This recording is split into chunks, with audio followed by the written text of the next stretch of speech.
దేవునికి మహిమ కలుగును గాక. వీక్షిస్తున్న మీ అందరికీ ప్రభు యేసు నామములో శుభాలు. వాక్య ధ్యానంలోనికి వెళ్దాం. వెళ్ళే ముందు ఒక మాట, నూతన సంవత్సరంలోనికి ప్రవేశించిన మనకేం కావాలి? ఆశీర్వాదాలు, బ్లెస్సింగ్స్ బ్లెస్సింగ్స్ బ్లెస్సింగ్స్. ఏ సేవకుడు చూసినా నువ్వు దీవించబడతావు, నువ్వు బ్లెస్ చేయబడతావు, నీకు అది వస్తుంది, నీకు ఇది వస్తుంది, నీకు దేవుడు పలానా చేయబోతున్నాడు కదా. ఇలాంటివి ఎన్నో వింటూ ఉంటాం. అవన్నీ జరుగుతున్నాయా? లోకంలో ఉన్నవారికి కూడా జరుగుతున్నాయి. చాలామంది ఆశీర్వాదాలు అంటే కార్లు, బంగళాలు, పెద్ద పెద్ద ఉద్యోగాలు, ఇవే ఆశీర్వాదాలు అనుకుంటారు. కాదండి. ఆశీర్వాదం అంటే ఏంటో తెలుసా? నీవు రోజంతా దినదినము ఎలా గడుపుతున్నా రాత్రి పడుకునే ముందు నీవు గుండెల మీద చేసుకొని సుఖంగా నిద్రపోవాలి. అదే ఆశీర్వాదం అంటే. ఎన్ని పనులు ఎన్ని చేస్తున్నా, ఏం చేస్తున్నా నీవు గుండెల మీద చేసుకొని రాత్రి సుఖంగా పడుకుంటావే, అదే ఆశీర్వాదం అంటే. ప్రియుడా, నీ ఆత్మ వర్ధిల్లుచున్న ప్రకారము నీవు అన్ని విషయంలో వర్ధిల్లుచు సుఖముగా సౌఖ్యముగా ఉండాలని కోరుచున్నానని పౌలు గారు అంటున్నట్లుగా నీ ఆశీర్వాదము, నీవు పొందే ఆశీర్వాదంలో నువ్వు రాత్రి పడుకునేటప్పుడు సుఖంగా పడుకుంటావే, అదే ఆశీర్వాదం.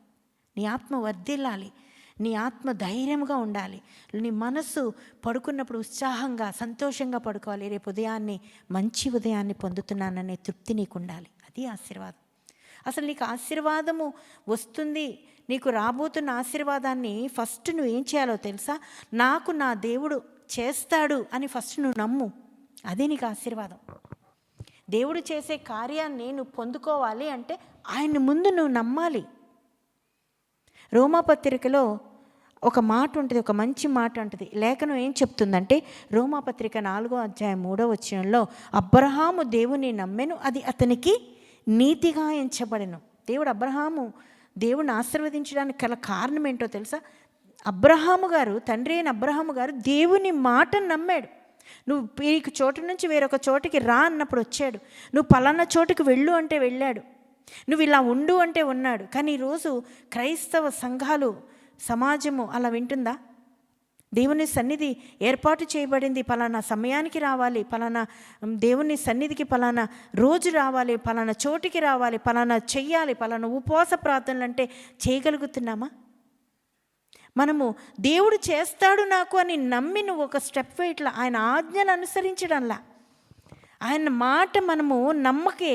అందుకని అబ్రహాముని అంతగా ఆశీర్వదించాడు. 24:1 చూస్తే అక్కడ ఒక చక్కటి మాట ఉంటుంది. అబ్రహాము గారిని ఏం చేశాడట? దేవుడు అన్ని విషయములలో ఆశీర్వదించాడు. 128 కీర్తనలో చూసిన ఆశీర్వాదాలన్నీ అబ్రహాం గారు పొందారు కదా.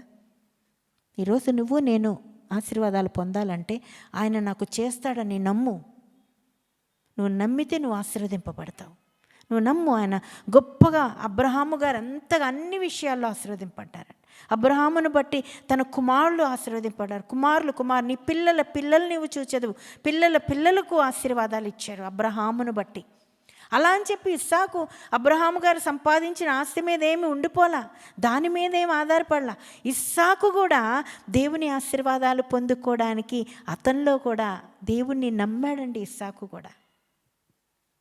కూడా దేవుడు నమ్మాడు. అందుకనే ఇస్సాకు జీవితంలో కూడా చూడండి ఎంతగా దేవుడు ఆశీర్వదించాడంటే, ఇస్సాకు ఆ దేశం మందున్నవాడై విత్తనము వేసి ఆ సంవత్సరము 100 ఫలము పొందెను. యెహోవా ఆశీర్వదించాను కనుక ఆ మనుష్యుడు గొప్పవాడయ్యను. అతడు మిక్కిలి గొప్పవాడయ్యే వరకు క్రమక్రమముగా, ఎలాగంటండి, క్రమక్రమముగా అభివృద్ధి పొందుతూ వచ్చాడట. ఇస్సాకుని దేవుడు చాలా ఆశీర్వదించాడు. ఇస్సాకు ఏం చేశాడో తెలుసా? తండ్రి ఆస్తి మీదే ఉండిపోలా. తండ్రి మరి తవ్వించిన గోతులు, నీటి బావులను తవ్వించిన ఆ బావులను ఏం చేశాడో తెలుసండి? మళ్ళీ తవ్వించేటప్పుడు ఏం చేశారో తెలుసా? అభిమేలకు అన్న రాజు వచ్చి అభిమేలకు వచ్చి అంటాడు కదా, నీవు మా యుద్ధ నుంచి వెళ్ళిపో అంటాడు. వెళ్ళిపోయి బావు తవ్విస్తాడు. ఆ బావులు తవ్వించినప్పుడు వాళ్ళు ఏం చేస్తారో తెలుసా? అక్కడికి వచ్చి ఈ బావులు మావి, ఇవి తవ్వించినవి, ఈ బావులన్నీ మావి అని అంటున్నప్పుడు ఏ తండ్రి తవ్వించిన బావులన్నిటినీ ఫిలిస్తీయులు ఏం చేశారో తెలుసా అంటే మళ్ళీ మూయించేశారు. మళ్ళీ మూసేస్తుంటే మళ్ళీ ఆ బావులన్నీ తవ్వించి ఈ అభిమేలకు వాళ్ళందరూ వచ్చి అవి మావి, మేము సంపాదించుకున్నవి, ఇవి మాకు సంబంధించినవి అని చెప్పినప్పుడు మౌనంగానే ఇస్సాకు వాటిని విడిచిపెట్టి పక్కకు వెళ్ళిపోతాడే తప్ప, ఇంకో బావి తవ్వించడానికి వెళ్ళిపోతాడే తప్ప అసలు ఎక్కడ అతనితో గొడవ పడలేదటండి. వారి పనివారితో వీరి పనివారు కానీ ఎవ్వరూ గొడవ పడలేదట. అక్కడి నుంచి వెళ్ళిపోయారటండి. ఆ బావి తవ్వించి స్వాధీనం చేసుకుంటూ ఇవి మావి అని అబీమెలెకు స్నేహితులు వచ్చి అంటున్నప్పుడు ఇస్సాకు వారిని మీద ఏమనలేదటండి, ఏం మాట్లాడలేదట. ఈ మౌనంగా ఉండిపోయి వేరొక బావి, తండ్రి ఏ పేర్లు ఏ బావికి పెట్టాడో వాటికి పెట్టి పక్కకు వచ్చి వేరేది తవ్వుకుంటున్నాడట. అప్పుడు దేవుడు చూశాడు, అతని యొక్క సహనాన్ని చూసి అంటున్నాడు కదా దేవుడు, కింద వచ్చినాళ్ళు అదే చూస్తే అంటాడు కదా, నేను నిన్ను నీ తండ్రిని ఆశీర్వదించినట్లుగా, నీ తండ్రిని ఎలాగో ఆశీర్వదించానో అలాగూ నిన్ను ఆశీర్వదిస్తానని ఆశీర్వదించాడు దేవుడు. ఆశీర్వదించినప్పుడు అబీమెలెకు వచ్చి అంటున్నాడు కదా, దగ్గరికి వచ్చాడు ఇస్సాకు దగ్గరికి. అప్పుడు ఇస్సాకు అంటాడు, నన్ను తరిమి తోలేశారు కదా, మళ్ళీ మీరు ఎందుకు నా ఎద్దుకు వచ్చారు? నా దగ్గర ఏముందని నా దగ్గరికి వచ్చారు, నన్ను పొమ్మన్నారు కదా, మళ్ళీ నా ఎద్దుకు వచ్చారేంటి అంటే అబీమెలెకు ఏమని సాక్ష్యం చెప్తాడు కదా. ఏమంటాడో తెలుసా ఇస్సాకుతో, నీ దేవుడు నిన్ను ఎంతగా ఆశీర్వదించామో మేము చూచితిమి, నిన్ను దేవుడు ఎంత బ్లెస్ చేసామో మేము చూసాం, నిన్ను ఎంత కృంగదీసేస్తున్నా, మనుషులు ఎంత కృంగదీస్తున్నా, ఎన్ని మాటలు అంటున్నా మనము కూడా దేవుడి వైపు చూడాలి తప్ప మనుషులతో గొడవ పడుతూనో యుద్ధం చేస్తూనో వాళ్ళు ఇలాంటి వారు వాళ్ళు అలాంటి వారు అని అంటూనో మనం ఉండిపోకూడదండి. మనం అక్కడి నుంచి తప్పుకొని వెళ్ళిపోవడమే. ఇస్సాకు ఎలాగో వేరొక పనిలోనికి వెళ్ళిపోయాడు, వేరొక బావి తవ్వించడానికి వెళ్ళిపోయాడు.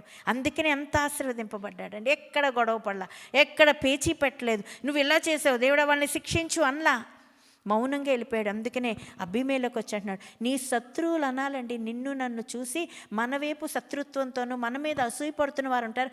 ఎవరు అసూయపడతారు మనతో ఉన్నవాళ్ళు? మన సొంతోళ్ళే అసూయపడతారు మన మీద, మన సొంతోళ్ళే మన మీద అబద్ధ సాక్ష్యాలు చెప్తూ ఉంటారు, మన సొంతోళ్ళే మనల్ని ప్రేమిస్తున్నట్టు నటిస్తారు. ఎవరో కాదండి, మన రక్త సంబంధికులే మనల్ని ప్రేమిస్తున్నట్టు నటిస్తారు, మనల్ని ప్రేమించరు. అంత నటన. ఈరోజు లోకమే అలాగుందండి, సొంతోళ్ళే అలాగున్నారు. నువ్వు మౌనంగా ఉండిపోతే దేవుడు చూసుకుంటాడు. ఏం చేశాడో నీ ఆశీర్వాదం ఉంటుంది, అది వాళ్ళ కళ్ళకు కనిపిస్తుంది. నువ్వు ఆశీర్వదింపబడతావే. అబీమెలెకు వచ్చి అంటున్నాడు కదా, నిన్ను దేవుడు ఎంతగా ఆశీర్వదించాడో మేము చూసాము అని. అలాగే నీ సొంత వారు, నిన్ను అభ్యంతర పెడుతున్నవారు, నిన్ను బాధ పెడుతున్న నీ స్నేహితులో, బంధువులో, రక్త సంబంధికులో వారికి బుద్ధి వచ్చేటట్టు దేవుడు వారితో మాట్లాడతాడు. నువ్వు మౌనంగా ఉండు. మనకి కష్టమే, మనల్ని అలా అంటున్నప్పుడు మనం మౌనంగా ఉండడం కష్టమే. ఉండడానికి మనం ప్రాక్టీస్ చేయాలి. అందుకనే మొదటిగా ఆయన మాట నమ్మాలి, రెండోదిగా ఆయన ఆజ్ఞలు పాటించాలట. ఆయన ఆజ్ఞలు ఏమంటున్నాడు మీరు తర్వాత చదువుకోండి. ద్వితీయోపదేశ కాండం 28వ అధ్యాయం 1వ వచనంలో, నీ దేవుడైన యెహోవా మాటను నువ్వు శ్రద్ధగా విని ఆయన ఆజ్ఞాపించుచున్న వాటిని ఆజ్ఞలన్నిటినీ అనుసరించి నడిచిన ఎడల ఏమిస్తాడట, భూమి మీద ఉన్న సమస్త జనముల కంటే నిన్ను అత్యధికంగా ఆశీర్వదిస్తాడు. నిన్ను ఎవరైతే బాధపెడుతున్నారో, ఎవరైతే నిన్ను తొందరపెట్టి నిన్ను వేదన పరుస్తున్నారో, నీ మీద అబద్ధ సాక్ష్యమే చెప్తూ దొంగ ఏడుపులు ఏడుస్తారండి. నీ మీద అబద్ధపు మాటలు మాట్లాడుతూ దొంగ ఏడుపులు ఏడుస్తారు. అలాంటి వారందరికీ దేవుడు బుద్ధి చెప్తాడు. నువ్వు మౌనంగా ఉండు. నువ్వు అలాగంటే ఏం చేస్తాడట, హెచ్చించి నిన్ను పట్టణంలో దీవిస్తాడట, పొలములో దీవిస్తాడట, నీ పాడిలో దీవిస్తాడట, నీ పంటలో దీవిస్తాడట, నీ యొక్క గర్భఫలాన్ని భూఫలాన్ని దీవిస్తాడట. అంతేకాదు నీ గంపలో ఉన్న పిండిని, నీ తొట్టిలో ఉన్న పిండిని కూడా ఆశీర్వదిస్తాడు. అంటే నీ కష్టార్జితాన్ని నువ్వు సుఖముగా అనుభవించుకునే కృపనిస్తాడు. 128వ కీర్తన యొక్క వాగ్దానం ఉంది కదా, అదంతా నువ్వు అనుభవించేటట్టు చేస్తాడు. నీ గర్భఫలాన్ని దీవిస్తే, కష్టార్జితాన్ని చిల్లుపోసిన సంచిలో వేసినట్లుగా చాలామంది కష్టార్జితాలు పోతున్నాయి, అనారోగ్యాలతోనే పోతున్నాయి. చాలామంది కష్టార్జితాలు అలాగే పోతున్నాయండి, చిల్లుపోసిన సంచిలో వేసినట్లుగా హాస్పిటల్ పాలైపోతున్నాయి, రోగాలు పాలి ఖర్చులు అయిపోతున్నాయి. అలా కాదండి, కష్టార్జితాన్ని నువ్వు సుఖముగా అనుభవించాలి. నువ్వు కష్టపడిన సంపాదన అంతా, నీ కష్టార్జితాన్ని నువ్వు అనుభవించాలి. నీ భార్య ఫలించు ద్రాక్షావల్లి వలె ఉండాలి, నీ పిల్లలు నీ బల్ల చుట్టూ ఒలీవ మొక్కల వలె ఉండాలి. ప్రియుడా, నీ ఆత్మ వర్ధిల్లుచున్న ప్రకారం నువ్వు అన్ని విషయాలు వర్ధిల్లాలి. ఇవన్నీ వర్ధిల్లాలి, ఇవన్నీ మనలో జరగాలి. ఆశీర్వాదం రావాలి మనలో అంటే ఆయన నమ్మాలండి మొదటగా. రెండోది ఆయన ఆజ్ఞలు పాటించాలి. మూడోదిగా ఆయన యందు భయభక్తులు కలిగి ఉండాలి. యెహోవా యందు భయభక్తులు కలవాడు ఇలాగూ ఆశీర్వదింపబడును. నీ కష్టాజితాన్ని, నీ పిల్లలను నీ బల్ల చుట్టూ ఒలీవ మొక్కల వలె పెరగడం. అంతేకాదండి, ఇవన్నీ నీలోకి రావాలంటే, ఆశీర్వాదాలు నువ్వు పొందాలంటే అపోస్తుల కార్యం 3వ అధ్యాయం 26వ వచనంలో ఏం చెప్తుందో తెలుసా? దేవుని తన సేవకుని పుట్టించి మీలో ప్రతివానిని వాని దుష్టత్వము నుండి మళ్లించుట వల్ల మిమ్మల్ని ఆశీర్వదించుటకు ఆయన పంపాడు. అంటే తండ్రి యేసయ్యను పంపాడు మన దుష్టత్వము నుండి మనల్ని మళ్లించడానికి. అంటే మనలో ఉన్న అబద్ధ మాటలు, దొంగ మాటలు, దొంగతనాలు, అబద్ధము, వేషధారణ, మోసము, కపటము, వ్యసనాలు, తాగుడు, జూదము, ఇవన్నీ ఉంటాయి కదా, ఇవన్నీ మళ్లించడానికి, మనలో నుంచి మళ్లించడానికి యేసయ్యను మన ఎద్దుకు పంపించాడట తండ్రి. అవన్నీ అందుకని ఎందుకు పంపించి ఇవన్నీ మళ్లించి ఏం చేయడానికి? నిన్ను నన్ను ఆశీర్వదించడానికి. పాత నిబంధన అంతా ఆశీర్వాదాలే. కొత్త నిబంధనలో ఆశీర్వాదం ఏముంది? యేసయ్య కానీ మార్గాలు సరళం చేసిన యోహాను ఆశీర్వాదాల గురించి చెప్పాడా? యేసుప్రభు వారు ఏమైనా ఆశీర్వాదాల గురించి చెప్పాడా? పరలోక రాజ్యాన్ని తప్పించి యేసయ్య ఏం చెప్పలా. కనుక మనలో ఉన్న దేవుడికి నచ్చని అంటే దుష్టం అంటే సాతాను క్రియలు ఉంటాయి కదా, అవన్నీ మనలోంచి తీసేసుకుంటే, మనలోంచి అటు వేరుపరుచుకుంటే బ్లెస్సింగ్స్ అన్నీ నీవి నావే. ఈ లోకంలో ఉన్న బ్లెస్సింగ్స్ అన్నీ అవన్నీ మనలో ఉన్నాయనుకోండి, ఏ ఆశీర్వాదాలు మనము పొందలేం. దేవుడు మన్నిస్తాడండి, మనల్ని క్షమిస్తాడు, కనికరిస్తాడు, ఆదరిస్తాడు, పోగొట్టుకున్నవన్నీ తిరిగిస్తాడు. నీలో ఉన్న దుష్టత్వాన్ని వదిలేసుకో. నువ్వు నూతనమైన ఆశీర్వాదం ఈ సంవత్సరం పొందాలి అంటే దేవునికి నచ్చని ఆ దుష్టత్వాన్ని మళ్లించి ఆ క్రియను నీవు కూడా పాటించినట్లయితే దేవుడు నిన్ను నన్ను ఖచ్చితంగా ఆశీర్వదిస్తాడు, నిన్ను నన్ను ఖచ్చితంగా దీవిస్తాడు.